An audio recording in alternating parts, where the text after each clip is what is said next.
Thanks a lot. Fruity Pebble cupcakes. Interesting. Who wants one of those?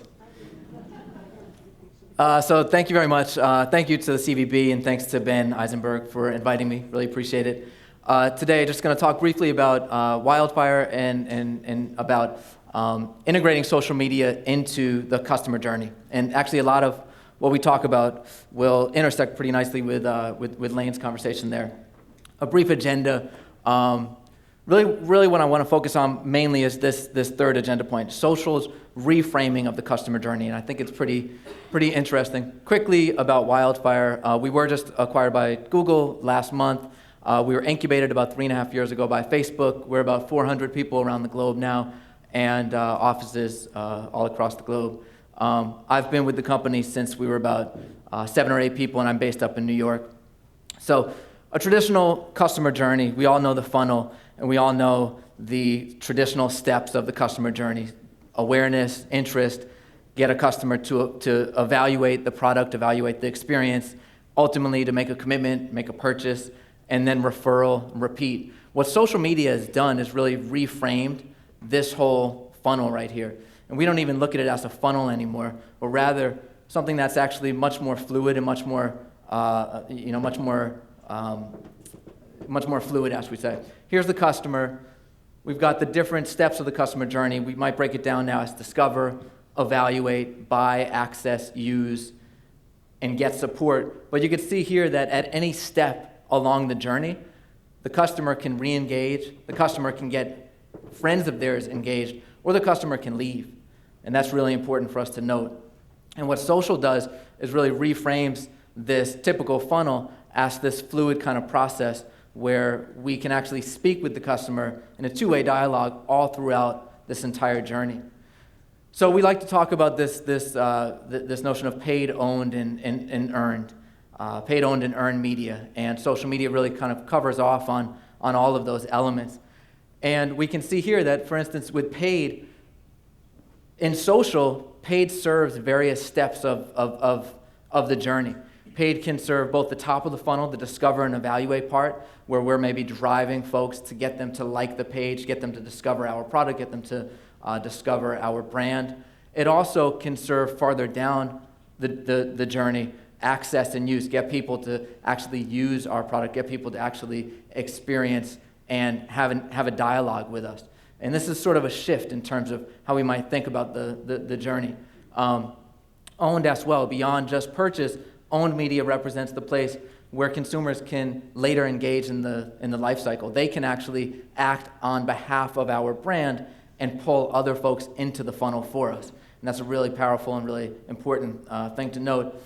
And then, of course, the beauty and the power of social media is really earned media. And that's really what we focus on typically, is how to generate as solid earned media as possible, because we know that 92% of people trust a recommendation from friends versus something like, I think 50% trust the recommendation from an online ad. So it's really important to get friends talking about our product, talking about our destination, our experience in general that we're trying to serve. 80% of users claim that as a result of social media, they're more likely to try things based on their friend's suggestion. So in talking about the great numbers that we looked at before about all of the people that are now a part of the community of the fan page, how do we get that fan page community actually engaged in talking and really starting to spread word about our destination?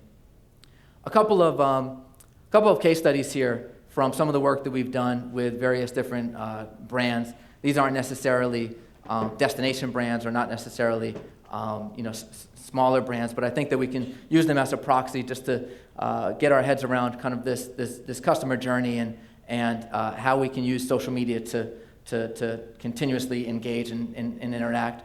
Nicole Miller, many of you may know, fashion brand. Nicole Miller was looking to grow the fan base and to engage consumers, ran this what they call the click it to win it campaign. You clicked on one of the dresses over here, the dress actually spun around, and then you were able to enter your data points and enter in for a chance to win. They actually nearly doubled their Facebook fan base during this campaign.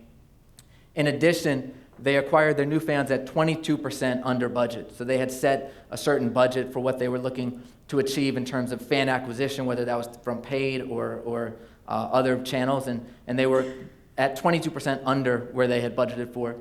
And they saw a 100% increase in fan engagement post-campaign. So these notions of how do we drive our acquisition costs down, how do we increase engagement, and how do we get our fan base involved through that whole life cycle of that customer journey, really, really important.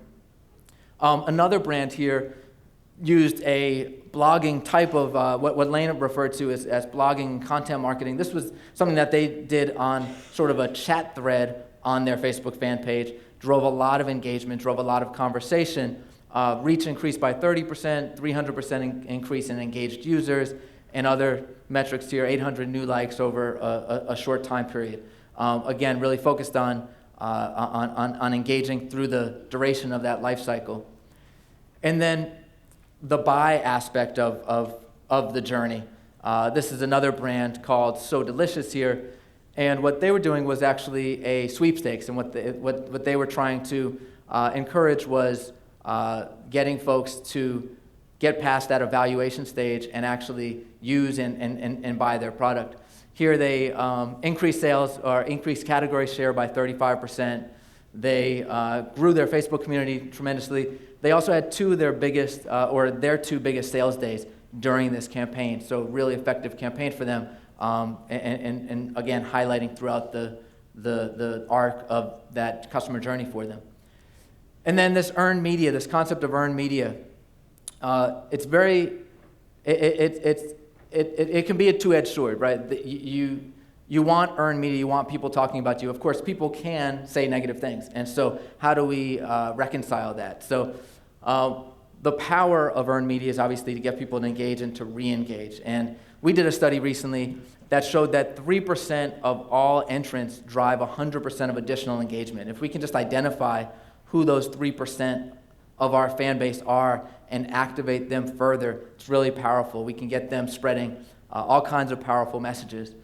And for every 10 advocates a brand sets to join their social campaign, 13 entirely new people will engage with the brand's campaign through clicks, through likes, through entries, through other incentives. So of course there's a real power in getting people talking about us. The other side of that coin is that 42% of users claim that because of social media, they're more likely to share negative experiences.